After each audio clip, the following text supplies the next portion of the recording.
Com a ajuda de todos os seus aliados, Itadori Yuji tem o despertar do seu poder latente e desfere um fulgor negro em cima de Sukuna. Chegou o momento do protagonista brilhar com as faíscas negras que emitem através dos seus socos. Agora sim eu posso sentir o hype correr em minhas veias, porque Itadori Yuji finalmente despertou o seu poder latente. Chegou o momento dele, quem sabe, usar uma expansão de domínio, ou então dominar intencionalmente o Kokusen, o fulgor negro? Será que esse poder, entre aspas, adormecido, fará com que Itadori consiga fazer frente ao Sukuna e assim derrotar o Rei das Maldições? Bom, chega mais com o Mano Joe para mais esse vídeo de Jujutsu Kaisen, capítulo 256, porque tem muita coisa legal. Aquele olhar no final do Itadori para o Sukuna, será que nos revela que ele está mais próximo do Rei das Maldições? Talvez até mesmo se tornando em uma maldição? Vamos conferir aqui nesse vídeo.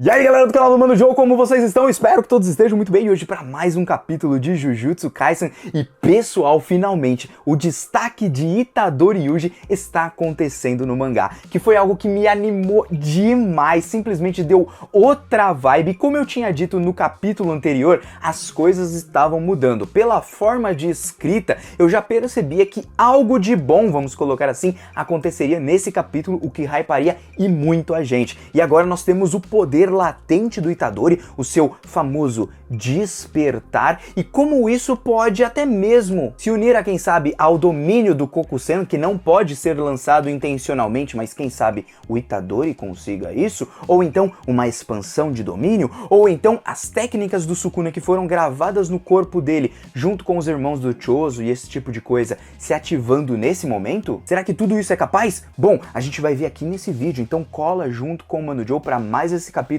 de Jujutsu Kaisen que tá incrível. Esse eu gostei demais, confesso que finalmente o mangá tá voltando a me hypar pra caramba. E espero que o autor não esteja nos iludindo, porque senão, cara, putz grila, aí você acaba com todas as esperanças, com todos os possíveis hypes. Então, de agora em diante, é só fulgor negro atrás de fulgor negro pra cima de todo mundo. Ali é porradaria insana, ao mesmo tempo que nós vamos ver finalmente o protagonista se elevar nessa obra. Então, muito obrigado a todos que estão acompanhando aqui, muito obrigado a todos que estão deixando aquele famoso like e a todos que estão compartilhando, comentando e se inscrevendo. Antes de mais nada, quero agradecer também a Kaisen Backup que traduziu esse capítulo pra gente. Então, um beijo no pessoal lá, né? O pessoal sempre fazendo um trampo muito legal aqui pra gente. E agora, vamos direto pro nosso capítulo. Seguinte, pessoal, nosso capítulo vai começar com um flashback do Gojo explicando um pouquinho mais sobre o fulgor negro e até mesmo uma teoria dele de por que o fulgor negro ele é emitido, como que deve funcionar, quais são as condições, o ambiente para que ele funcione, além do fluxo de energia amaldiçoada. Para vocês que não se lembram, o fulgor negro, ou Kokusen, é um golpe que ocorre no momento em que a energia amaldiçoada é aplicada em até 1/1000º de segundo depois de um golpe físico. E aí o espaço se distorce e ela emite um brilho negro. É uma espécie de acerto crítico com energia amaldiçoada e por isso atinge os pontos mais vulneráveis do seu adversário. Lembrando também que ela tem uma potência elevada de 2,5 e não pode ser lançada intencionalmente, segundo o próprio fanbook, tá bom? E até por isso nós temos essa fala do Gojo explicando para o Itadori porque ele tem os 6 olhos, então faz com que ele conseguisse ali aplicar por 1/1000º de segundo a energia amaldiçoada depois do golpe físico e tudo mais, certo? Só que não, nem mesmo o Gojo, que consegue ler os fluxos, que tem os 6 olhos, consegue lançar a bel prazer. Detalhe que até ele mesmo não tem a capacidade de usar na hora que quer, e toda essa explicação dele também conta com o ambiente. Ele começa a explicar pra gente que depende do oponente que você tá lutando muitas vezes, da emoção que você tá sentindo no momento, da leitura de todo o ambiente e não só isso, como também a umidade do ar e até mesmo a temperatura. Ou seja, o que ele quer dizer com tudo isso é: não existe uma resposta concreta. O que existe é o que está dito já no fanbook, que ele não pode ser lançado intencionalmente, mas que o feiticeiro pode estar tentando executar isso a todo momento. Detalhe que o que mais precisa para se lançar um fulgor negro, pelo que eu percebi, e agora é um achismo meu, é instinto ao mesmo tempo que temos a concentração. Quando a pessoa entra naquele estado de zona, que nós diríamos, e que até o próprio Nanami explica,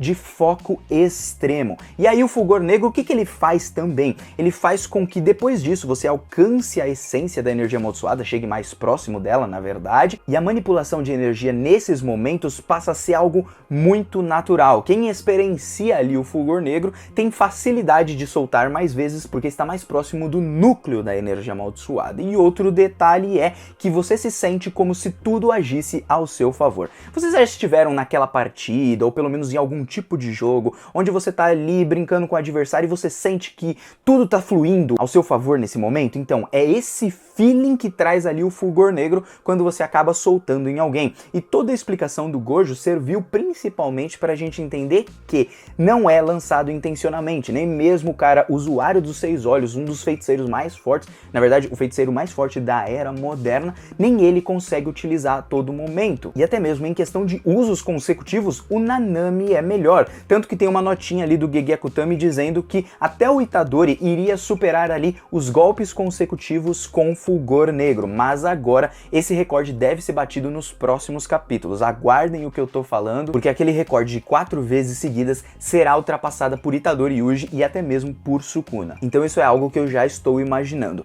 Outro detalhe é que o Gojo diz que em quantidade, ou seja, em quantas vezes já se utilizou ali o Black Flash, Kokusen, tudo, o Gojo utilizou mais que o Nanami, mas em golpes consecutivos o Nanami conseguia muito mais que ele. E aí vai um ponto interessante para vocês do fulgor negro do Itadori, porque ele é diferente do golpe das outras pessoas no Sukuna, porque o Itadori ele consegue ressoar com a alma do Sukuna graças aos seus ensinamentos ali da Yuki, e talvez também por ele ser um objeto amaldiçoado banhado na energia amaldiçoada do Sukuna, como tá lá no capítulo 221 ou 220, se eu não estou enganado. Pelo menos é o que a Ieri explica para o Itadori, e eu quero que vocês guardem essa informação porque ela vai ser muito importante ao final desse vídeo para vocês entenderem onde eu quero chegar com esse despertar do Itadori, beleza? Então vamos continuar aqui, porque depois do Sukuna lançar o seu segundo Kokusen, ele começa a ter um pouquinho mais de liberação da sua energia amaldiçoada. A Maki percebe isso, o Miguel, todo mundo começa a olhar ali, eles começam até ver ali,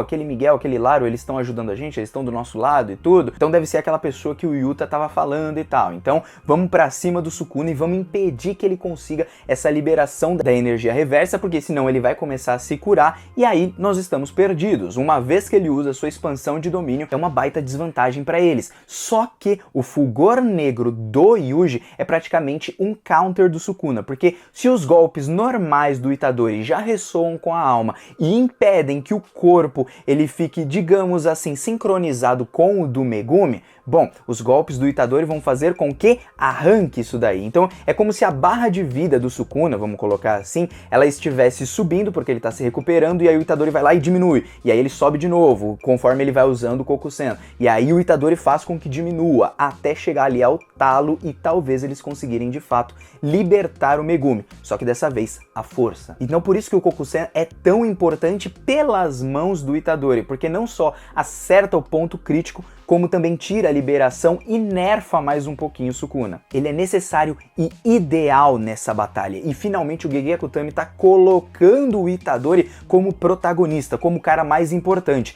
Antes ele estava servindo muito de suporte das pessoas, que era algo que eu não estava curtindo. Ele é o protagonista da história. Antes ele estava ajudando o Higurumi, ele estava ajudando o Chozo, a Maki e tudo, agora não. Agora ele é o principal dessa batalha, pelo menos é isso que o capítulo nos deu a entender. E um ponto interessante sobre o Itadori vocês se lembram que quando ele estava ali no treinamento do filme, ele conseguiu ter uma concentração máxima ali? Aquele treinamento já serve automaticamente para o fulgor negro. Aquele nível de concentração que ele tinha no filme, que o Gojo estava ensinando para ele, cai exatamente nesse momento. Olha só como aquele treinamento, que parecia bobo, serviu para muita coisa. Bom, é então que, continuando a nossa batalha, o Chozo vai para cima do Sukuna, dá uma bica, o Itadori junto com a Maki se unem ali para prender ele na parede, enquanto o Choso vai utilizar o sangue perfurante em cima do Sukuna, só que quando ele aplica o seu golpe, o Sukuna consegue fugir, sai dali, começa um negócio frenético que eu gostei bastante, aí a Maki vai pra cima dele, tenta enfincar mais uma vez a espada libertadora de almas bem no focinho do Sukuna, só que aí ele desvia e os dois começam a pegar o próprio ar pra se mover, tanto que o Choso fala, caramba, velho, o que eles estão fazendo?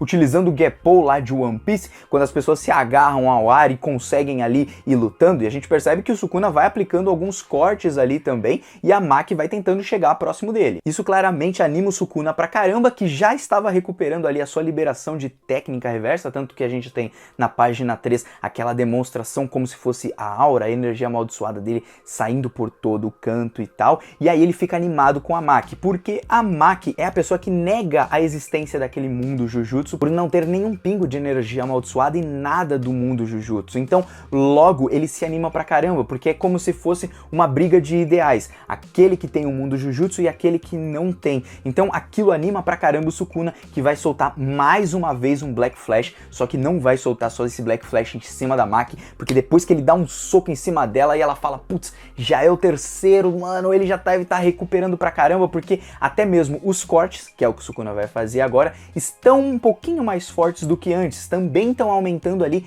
de liberação, porque ele utiliza mais uma vez o seu desmantelar, não parece o desmantelar que corta o mundo, e aí aplica esse corte em cima da Maki que, nossa, voou, velho. Não tem jeito, galera, ela tá apanhando pra caramba, assim como todo mundo ali. O Sukuna realmente é muito forte, só que agora as coisas começaram a ficar mais legais assim nessa luta, porque parece que o Sukuna, ele tá sendo realmente encurralado. Outro detalhe sobre o fulgor negro que ele aplica nas pessoas, e que até mesmo qualquer tipo de fulgor negro faz, é que talvez esse negócio dessa distorção no espaço seja o mundo invisível que ninguém pode ver e o nosso mundo físico. Quando os dois se encontram e por causa disso tem o golpe físico e também a energia amaldiçoada que é aplicada ali no punho da pessoa quando vai efetuar o golpe, talvez essas duas coisas são as que causam essa distorção no espaço. Vamos dizer assim, a junção do mundo invisível, do mundo de mentira, o reino das maldições, como o próprio Kenjaku disse, se encontrando com o nosso mundo real, e por isso causa essa distorção no espaço. Seria tipo o imaginário se encontrando com o real. Nossa, eu acho isso muito legal, se for isso mesmo, né? Se não for também, dane-se. Eu achei bem legal de pensar nisso. De toda forma, depois da Maki levar esses golpes, parte pra cima ali o Choso, utilizando Supernova, fazendo alguns ataques no Sukuna, que consegue desviar e também lançar o seu corte e até mesmo agir mais rápido que o seu corte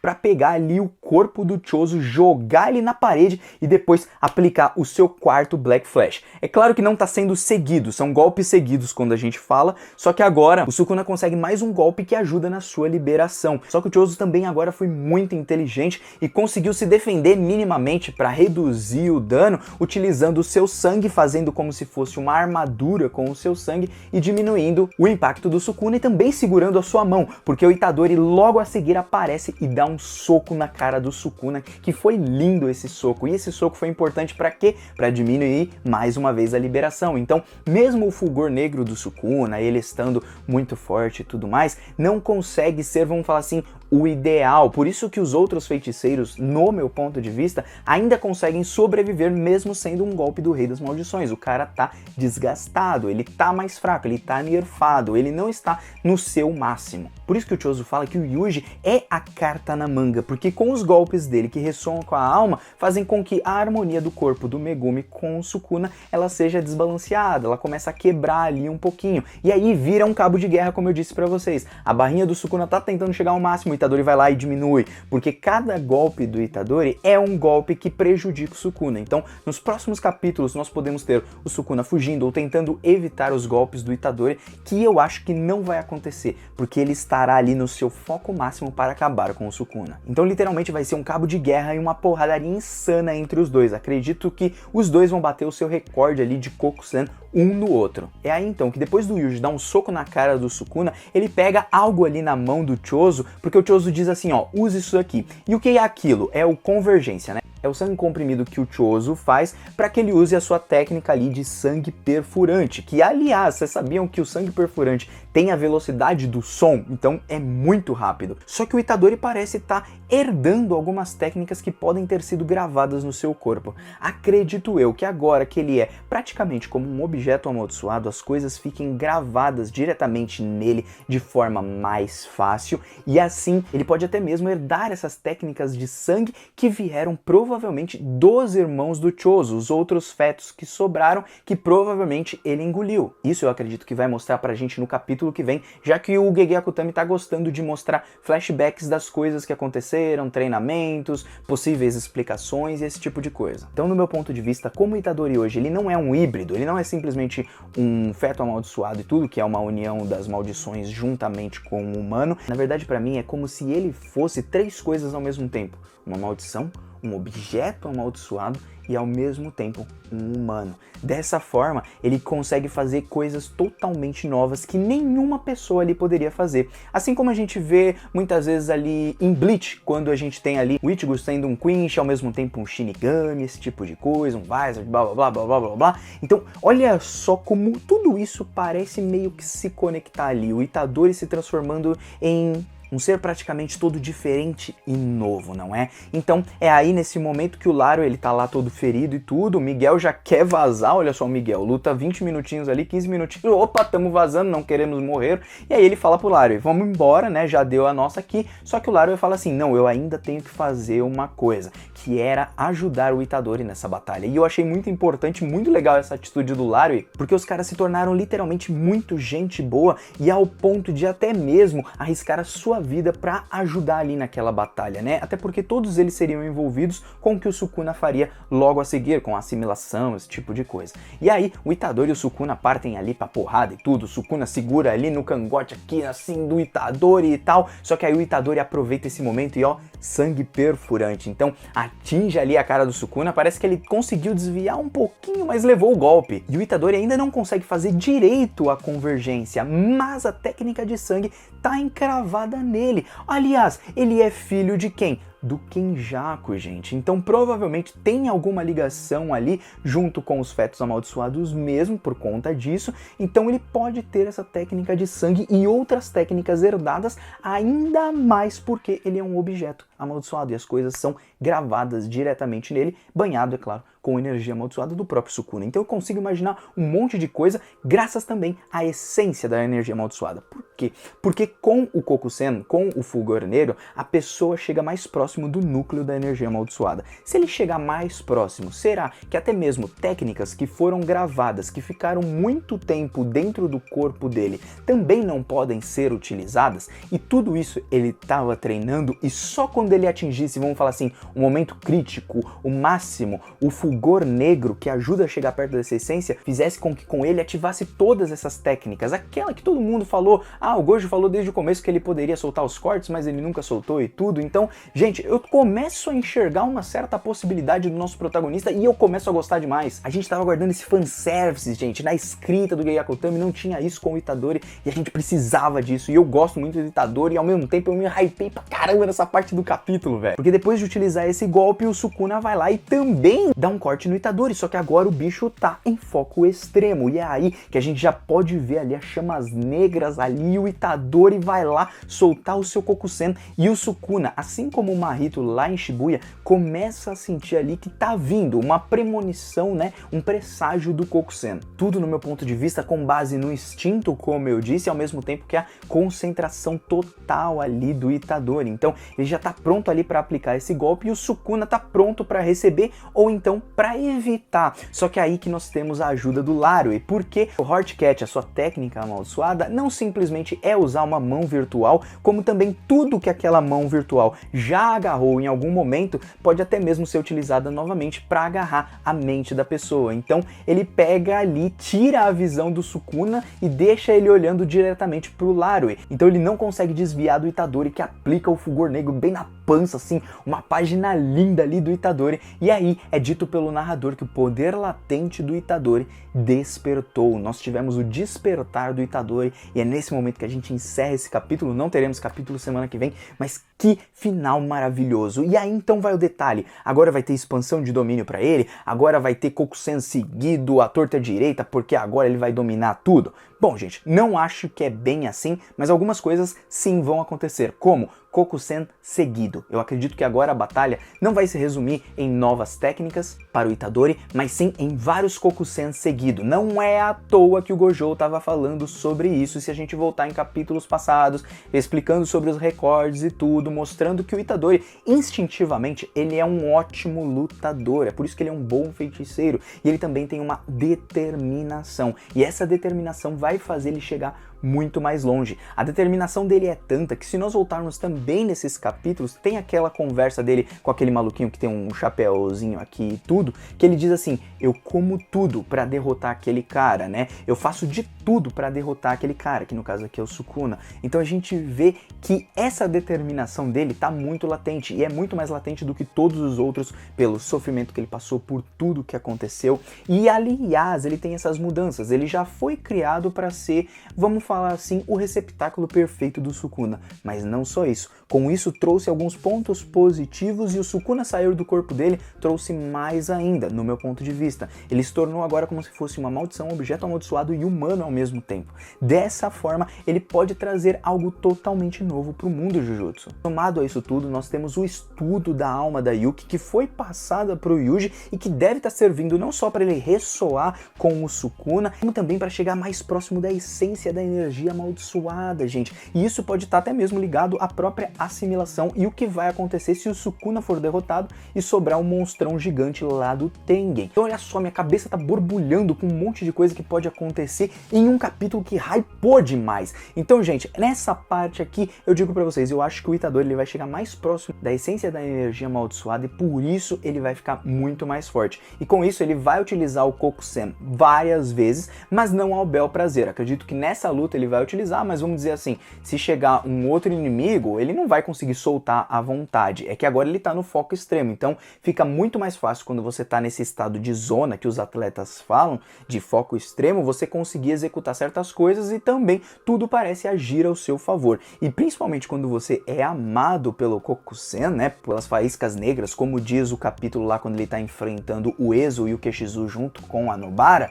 bom, parece que realmente o Yuji nasceu para soltar o Kokusen. Digamos assim que é a habilidade dele. E o ambiente pode se tornar todo ao seu favor, porque é um momento crítico, ele tá enfrentando um cara, tem a determinação ali, ele quer salvar o seu amigo, ele quer fazer as coisas boas, ele é um cara muito bom, mas que na hora do vamos ver, ele vai pra cima mesmo. Então, acho que com todo esse ambiente, tudo, umidade, temperatura, como que tá surgindo ali a luta, a temperatura do corpo mesmo também, né? Então, tudo isso faz com que ele consiga despertar esse poder latente. E alguns outros também repararam nos olhares do Itadori, nos olhares como se tivesse igualzinho do Sukuna. Eu achei muito interessante o pessoal notar isso, porque olhei outros Black Fashes. Realmente, ele fica com o olho meio parecido, mas não igual tá agora, com várias bolinhas, como se fosse a máquina assim de Chainsaw Man, tá ligado? Então fica parecendo muito com o do Sukuna. Eu acho que é uma concentração total, mas ali pode estar morando o quê? A herança das técnicas do Sukuna e até mesmo o próprio Fuga. Será que aquela caixinha na verdade não era algo que estava gravado dentro do Itadori porque o Kenjaku fez algum experimento e colocou uma das habilidades ali, ou pelo menos fez o tipo de transferência, e por isso que o Sukuna falou abrir na hora que ele executa ali o poder de fogo? Não sei, porque ele não utilizou o poder de fogo no corpo do Megumi. Será que esse poder de fogo ficou dentro do corpo do Itadori e não do Sukuna, já que ele se transferiu pro Megumi? Quem sabe, né? Então, cara, muitas teorias, muita coisa aí pra acontecer, tá bom? Eu gostei demais desse capítulo, o vídeo ficou longo, mas eu espero que vocês tenham curtido até aqui. Trouxe tudo mais explicadinho do que eu pude, tá? Peguei o volume número 6 aqui de Jujutsu, reli também o fanbook e tudo. Então, cara, várias possibilidades e agora eu gostaria de saber o que vocês acham. Eu acho que vai se tornar uma batalha de fulgor negro ali, porrada pra cá e pra lá, tirando ali a liberação do Sukuna e tal. Espero algumas viradas a favor do Sukuna, mas também a favor do Itadori, só que eu acho que agora o autor vai dar mais ênfase e destaque finalmente para o protagonista. Espero que nenhum outro personagem novo apareça, a não ser o Todou. Seria legal ele aparecer agora, mas a gente não sabe se tá morto, se tá vivo, o que aconteceu, né? E esperamos para ver agora o que vai acontecer em Jujutsu. Gostaria de saber o comentário de vocês, o Mano Joe aqui está vazando. Até um próximo vídeo e ó, não se esqueçam, galera, sempre confiram o pessoal da Kaizen Backup. O Bruno até trouxe umas threads interessantes sobre o Itadori ser o novo iluminado, vamos colocar assim, até porque no dia que vai sair o capítulo de Jujutsu vai ser o nascimento do Buda, aniversário do Buda, um negócio assim. Então, gente, tem vários significados aí, pode ter alguma coisa a ver, como também não pode ter nada a ver. Sigam lá o pessoal da Kaizen Backup, que eu sempre deixo o link aqui na descrição e o Mano Joe tá vazando. Até uma próxima, um beijo no coração, tô indo nessa, valeu!